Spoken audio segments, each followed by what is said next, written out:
Partnered by Times Influence.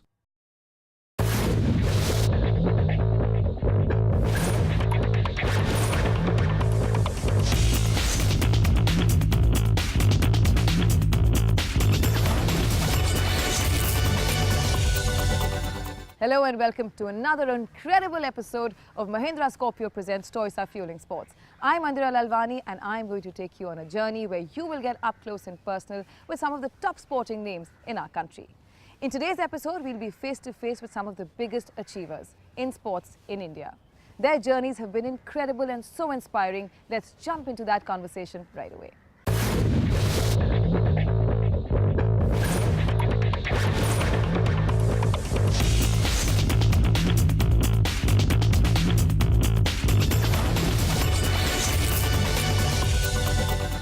I'm in conversation with one of the most talented boxers in recent times, Vikas Krishan Yadav. Why did you choose boxing? Boxing kyun chuna? No, eventually my father wanted me to be healthy, to stay strong. That's the old proverb in Haryana also, that be strong, like eat well and sleep well and box well. And that's why my father wanted me to be strong and he wanted me to be healthy and to secure my job, because boxing was growing at that time boxing was growing very well and the Bhiwani guys were doing very well in boxing, so there was kind of fever in Bhiwani for boxing. That's why he admitted me there. Okay, as far as the Olympics are concerned, you went there were lots of hopes. You had a lot of pressure, obviously the entire nation watching you and so many hopes on you. How did you deal with that and performing on that stage? No, I failed to deal with the pressure. That's why I lost. तो वहाँ पे आपके साथ कौन-कौन था जिसके साथ आपने शेयर किया? नहीं, वहाँ मेरे साथ मेरा ब्रदर नीरज गोयत था, तो उसके साथ मैंने काफ़ी कुछ अच्छे पल बिताए. मेरा दोस्त, मेरा डॉक्टर विपिन माधवगढ़िया था, लेकिन वो भी मेरे को प्रेशर से निकाल नहीं पाए. उन्होंने हर संभव कोशिश की मेरे को हंसाने की, खिलाने की, लेकिन नहीं हो पाया क्योंकि वो स्टेज इतना बड़ा था और इंडिया को कोई मेडल नहीं आ रहा था. अगर इंडिया को पहले कोई मेडल आ जाता तो शायद मुझसे प्रेशर कम हो जाता. और मैं अकेला ही बॉक्सर था जो क्वार्टर फाइनल में था, तो इस तरीके से प्रेशर मुझसे होल्ड हुआ नहीं उस time. So naturally and clearly the ability or inability to deal with pressure is a weakness. But apart from that, which are your strengths and weaknesses in boxing? मेरा डिफेंस काफ़ी पिछले 7-8 साल से मेरा स्ट्रॉन्ग पॉइंट रहा है. और फिर जब प्रेशर ज़्यादा हो गया तो मैं उसी अपनी स्ट्रेंथ को अपने रिंग के अंदर नहीं ला सका. और सबसे बड़ी गलती ये रही कि मैं पिछली स्कोरिंग के अडोप्ट था और जैसे स्कोरिंग चेंज हुई उसके बाद मैं काफ़ी कॉम्पिटिशन्स ऐसे हैं जहां मैंने बहुत क्लोजली फाइट लूज़ किया जो पिछली स्कोरिंग में मैं नहीं करता. तो फिर यही था कि एक तो प्रेशर मुझसे हैंडल नहीं हो पाया और दूसरा मैं स्कोरिंग के अडोप्ट नहीं हो पाया. What kind of support do you have? Do you have a lot of support from the government or from the federation or to be able to help you through these weaknesses, whether it's the inability to handle pressure, whether it's the scoring, psychologically, any issues that you have apart from your training, what is the support and infrastructure that is for you? यहाँ तक support की बात की जाए, government हमको पूरा support कर रही है, बॉक्सर्स को तो स्पेशली पूरा सपोर्ट कर रही है. जहाँ स्पॉन्सर्स की बात है, JSW मेरे स्पॉन्सर्स हैं, वो पूरा सपोर्ट कर रहे हैं. मेरे को पूरी सपोर्ट मेरी फैमिली से है, मेरे फ्रेंड्स से है. लेकिन कोई एक आधी मिस्टेक आपकी रह जाती है जो आपको टाइम गुजरने के बाद पता चलती है. ठीक, इससे पहले जैसे मैंने ओलंपिक क्वालिफाई किया तो उस टाइम भी मुझ पर प्रेशर था, लेकिन वो प्रेशर मैंने हैंडल कर लिया. लास्ट ओलंपिक्स में मुझ पर प्रेशर था, वो प्रेशर मैंने भी हैंडल कर लिया था. लेकिन इस बार मुझे पता नहीं था कि मैं इस तरीके का प्रेशर मुझ पर होगा और मैं हैंडल नहीं कर पाऊँगा. अदरवाइज़ मैं उस चीज़ के लिए तैयार रहता, लेकिन मुझे पता ही नहीं था इतना ज़्यादा हो जाएगा. ठीक है, लेकिन looking ahead now, what are the plans? How are you moving on with your training schedule? And also, who are your idols in the world of boxing? Wherever the plans are concerned, none of the Indian boxers have 2 world medals. So only Vijender Singh and Shiva Thapa has won one, and I has also won. So I want to build a record. जब मैं देखूंगा कि मैं 5 साल के बाद मैंने boxing में कुछ किया, तो मैं ये देखूंगा कि मेरे पास 2 वर्ल्ड मेडल्स होने चाहिए, या वर्ल्ड मेडल्स नहीं मिलते सपोज मेरे को, फिर मेरे पास 2 एशियन गेम्स गोल्ड मेडल होने चाहिए जो और किसी के पास नहीं है, या मेरे पास कॉमनवेल्थ गेम्स का गोल्ड होना चाहिए जो कॉमनवेल्थ और एशियन गेम्स का गोल्ड किसी के पास नहीं है। तो कुछ ऐसा रिकॉर्ड मैं सेट करके जाना चाहता हूँ जो और अपने किसी के पास नहीं होगा। And hopefully that will happen as well. So good luck for that. As far as your life has been till now, can you tell me one tough and rugged moment of your life? जैसे पहले boxing start करते थे तो 5 kilometre cycle चला के जाते थे, 5 kilometre cycle चला के आते थे। आज भी जब उसके बारे में सोचते हैं तो मुझको बड़ा टफ सिचुएशन से मैं निकला हूँ, तो मैं ये चीज़ महसूस करता हूँ कि 10 किलोमीटर साइकिल चलाना, आज मैं 4 दिनों के अंदर 10 किलोमीटर साइकिल नहीं चलाता, तो उस टाइम 1 दिन में चलाता था। Amazing. And as far as your career is concerned, any plans of turning pro at some point? हाँ, मैं बिल्कुल मैं अभी प्रोफेशनल टर्न होना चाह रहा हूँ, क्योंकि फिर जैसे मैं यूएसए में गया, मैंने प्रोफेशनल बॉक्सर्स के साथ ट्रेनिंग की, तो मैंने देखा कि अमेच्योर बॉक्सिंग बच्चों के लिए है सिर्फ।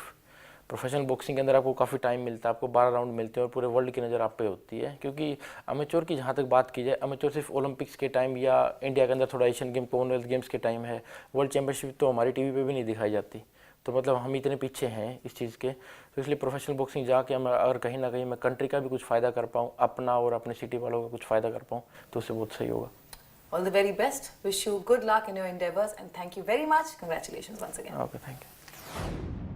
I'm here in conversation with a man who led the 1975 Indian hockey team to victory in the World Cup, a man who's played for India for 2 Olympics and we got bronzes in both, a man who has played in the golden era of Indian hockey.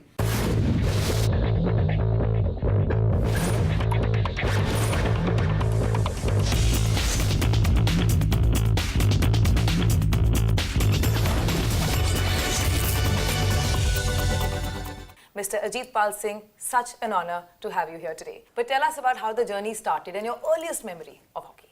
Well, my story started from a small village in Punjab, and later on when I grew up, I found out that this village is known as hockey nursery, because that village is a small village near Jalandhar cantonment, produced about 1 dozen Olympic hockey players. Way back in 1928, 32, 36, 48 and onward. So the story started there in a small village, but the tradition of hockey was there. So I picked up a hockey stick. But then there was some spark, I will tell you. This happened in 1956. The Olympic winning team, they came to Jalandhar after the victory, and then there was some procession on the open jeeps for all those players. And I, as maybe 8 years old, I looked at those players. They were really garlanded, people were really clapping. I think that is where the spark got into me, that I have to be like them. And I have played 3 Olympic Games for India, 3 World Cups, 2 Asian Games, and except for once, we have always come back with medals. And I was captain of the World Cup winning team, as you mentioned earlier. So this is how my journey of hockey started, from a small village. But let me tell you one thing more interesting. My village is very close to the cantonment, so all these British troops used to play.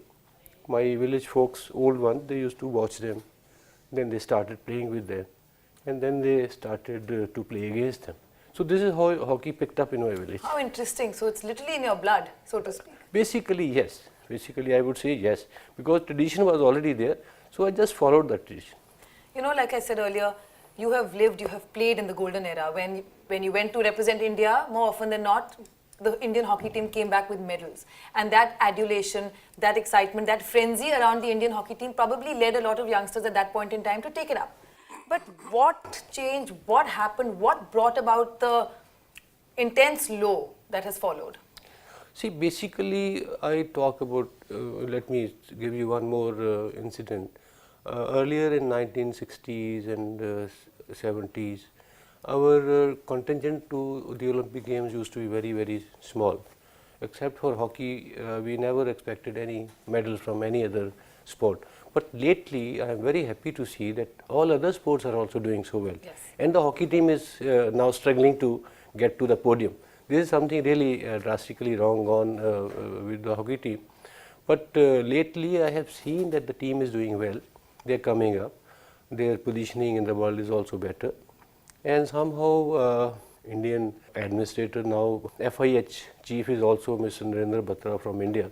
So this is something really new, because nobody even imagined that any Indian can be FIH president. So this is something good for Indian hockey. Now more tournaments are being played in India. Team is going up. Hockey league has started. So all these things have really given hockey a boost. But I agree with you that hockey was really down and out at one point of time. Hockey was also top sport in India, given how many medals, 7, 8 medals, Olympic medals. But nobody bothered to sell hockey as a sport in this country. So Whereas now you compare cricket, I marvel at them. They really made the game so attractive. They sold it so well. Yeah. Now all those players are the icons.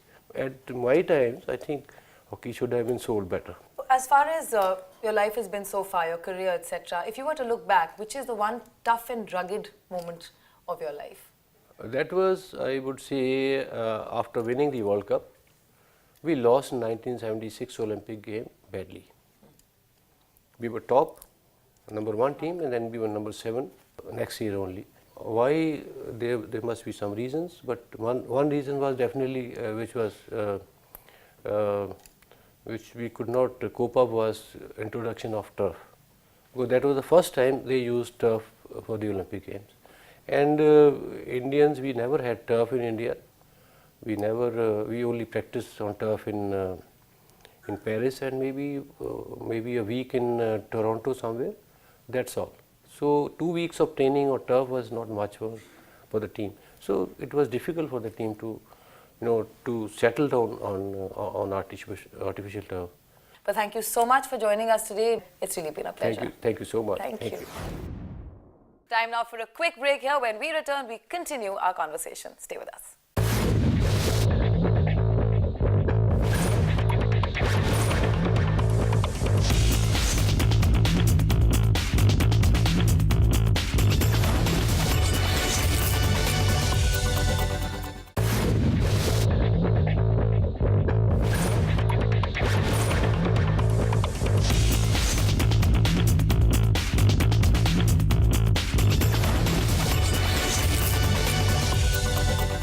Welcome. I'm in conversation with Dhruv Sitwala. He's the reigning Asian billiards champion and also a nominee in the billiards category for TOISA.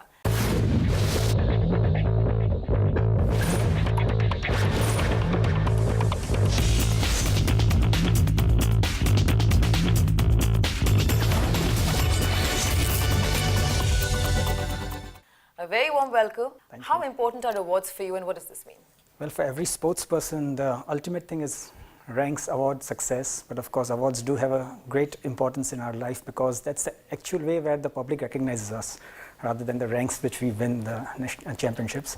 So TOISA, of course, the big thing, Times of India nominee, is of course something which would cherish in my memory for a long time. And being the nominee, having a star-studded field, itself is a big thing. Now, as far as your career is concerned and billiards is concerned, right? Traditionally, people start at the age of 15 or 16, but you started fairly late in comparison, a bit of a late bloomer, if we can say that. How did it come about? Why did it come about? Actually, I started playing this sport when I was in college. I was studying at Narsimhanji College near Juhu, but I didn't do too good in studies. So my parents just took away the cue and told me to focus on studies more, because education, again, is very important as far as India is concerned. See, China is a different conditioning altogether.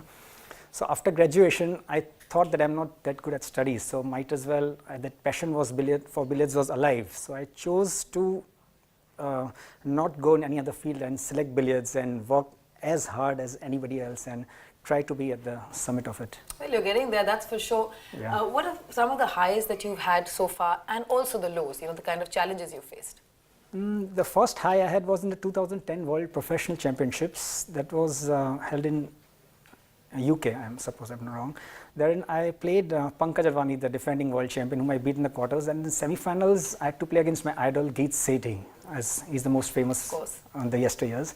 And in the semi-finals I beat him by just a solitary point in a 4-hour match. The final score was 896 plays 897, which helped me enter the finals of the World Professional Championships for the first time. And beating a legend like Geet, whom I have idolized, was the biggest high for the first time in my life. And moving on to the second and third high, I'll just brief it out. The second high was when I won the Asian Championships 2 years back in China, Beijing. And when I was being awarded there, the Chinese organizers played the Indian national anthem to acknowledge the efforts of an Indian. No?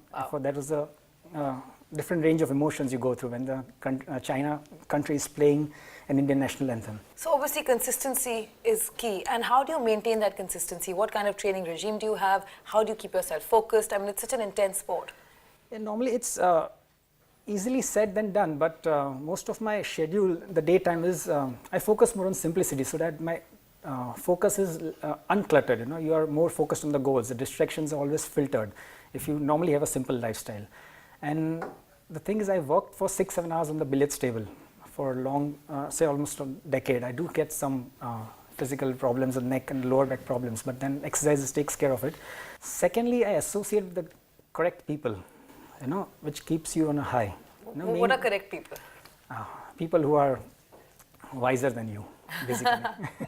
So that you learn the fastest way and you read the good self-help books. And I think these associating the correct people and reading the correct self-help books are the fastest way for any human to become wise. Plus a disciplined lifestyle, like early to bed, early to rise, maybe meditation, visualization, self-hypnosis, correct diet, correct exercise.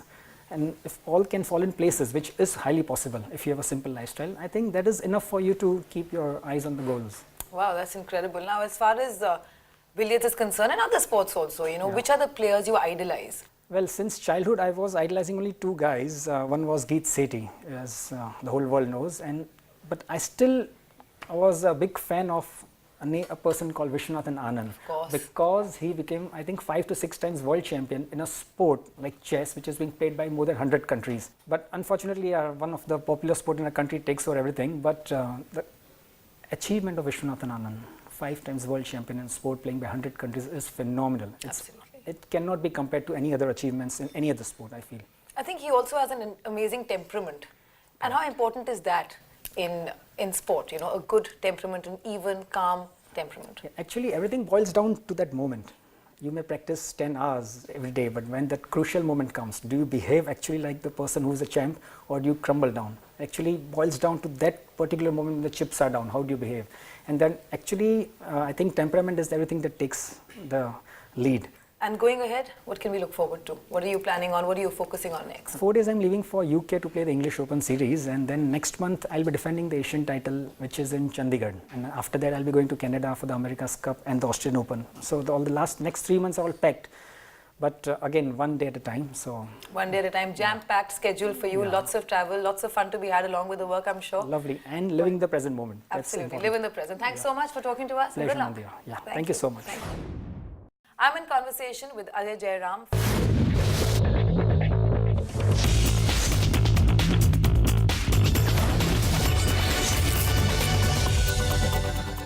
Very, very welcome, warm welcome on this chat. Ajay, a platform like TOISA or awards, how important are those for you? Oh, I think it's great to be recognized on such a big level, and it's great that Times of India is conducting this in such a grand way, and I'm absolutely honored to be nominated for these, and yeah, it's a great feeling. Okay, let's just start from the very start. Badminton, how did it come about? Oh, that actually just happened. Basically, my dad was a keen sports enthusiast, and he wanted me to learn some kind of sport. He could see I was quite inclined towards playing in general, so it just so happened that this badminton club was very close to my place, and there was a coaching program going on. So he kind of just enrolled me in, and I think it just took off from there. You've had a lot of ups and downs and injuries and all of that, and today you're the top seed in India men's singles. Tell me a little bit about your journey, the highs, the lows. Oh yeah, it's been a absolutely topsy-turvy journey for me, and I think I can gladly say I've enjoyed every bit of it. So yeah, I think I've had my share of injuries, share of disappointments and losses, but it's great that finally I've managed to come, as the highest ranked Indian player right now. So so if I had to talk about my highs, I think one of the pivotal moments for me would be the 2015 Korea Open finals, which I played. I was only the second Indian to play in a Super Series finals at that time. So yeah, I think, yeah. What did it take to get to that level? Well, it's hard to put in one or two factors. I think it's a culmination of all the years of hard work, and probably not just mine. I think a lot of credit goes to my parents. I think they've been there at every step and are still there. So yeah, hats off to them. And initially, it was your dad who was strongly and staunchly supporting. Both my parents, to be honest, but yeah, I think dad had a bit more idea about sports in general, so I think it was him who was actually pushing me everywhere, taking me to tournaments and taking me to practice and all of that, so yeah. And your coach? Tom John? Yeah. Yeah, I think he actually came into my career at a very crucial moment. I was kind of stagnating, it was back in 2010. So I think he came in at the right time, and he actually changed a lot of things both technically and even mentally about me. And I think the results showed immediately, and I think he's again played a very pivotal part in my career. So does he, and you're still working on constantly improving, does he still, how big a role does he play in your day-to-day life? Oh yeah, absolutely. I think he has a very unique method of how he approaches training. So yeah, he kind of yells at you, but somehow he manages to get the best out of you every training session. I think that's very important if you want to keep improving. So I think it's a riveting game. When I first saw badminton, and I realized for the first time that, my God, this is really a quick and speedy game. It reminded me a lot of squash, actually, in many ways. Oh yeah, I think a lot of people don't actually get the intensity and the pace of the game when you watch it on TV. So I think if you actually come courtside and you actually see it, I think you actually get the feel of the game, and then you realize how intense and how explosive the sport actually is. And how much hard work that goes into it. Oh yeah, it. absolutely. So if you were to look back at your career till now, which would you say has been the most tough and rugged point in your life? I'd have to say it was in 2014 I suffered from a shoulder injury. I had to undergo surgery, so I was off for about 6-7 months at a stretch. So I think after that, getting back was really hard, both mentally and physically. So when I won the Dutch Open for the first time, that was I think 2-3 months after the injury, after getting back. I think that was one of the biggest struggles I faced, and kind of overcome that. So, yeah. I think that's fantastic. And what can we look forward to now? What are you training towards, and what's the next goal? Well, I'm in a well-placed position actually. I've broken to the top 20, and I don't really have too many points to defend in the coming months. So I'm definitely looking to get into the top 10, and also perform consistently in big tournaments, the Super Series that are coming up now. All right, thanks very much. Yeah. Good luck, all the best, and hope you get into the top 10, and then we'll be interviewing you again over here. Thanks very much. Thanks so much, Mahindra. It was a pleasure. What an inspiring conversation, and so many incredible stories to take away, and so many examples to learn from, the way each of them have overcome obstacles on their way to superstardom.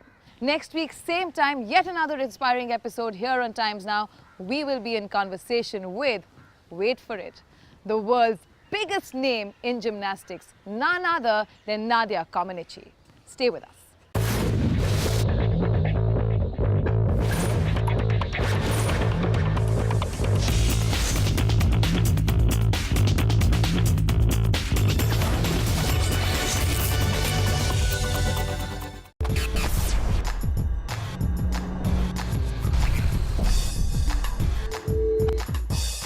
Partnered by Times Influence.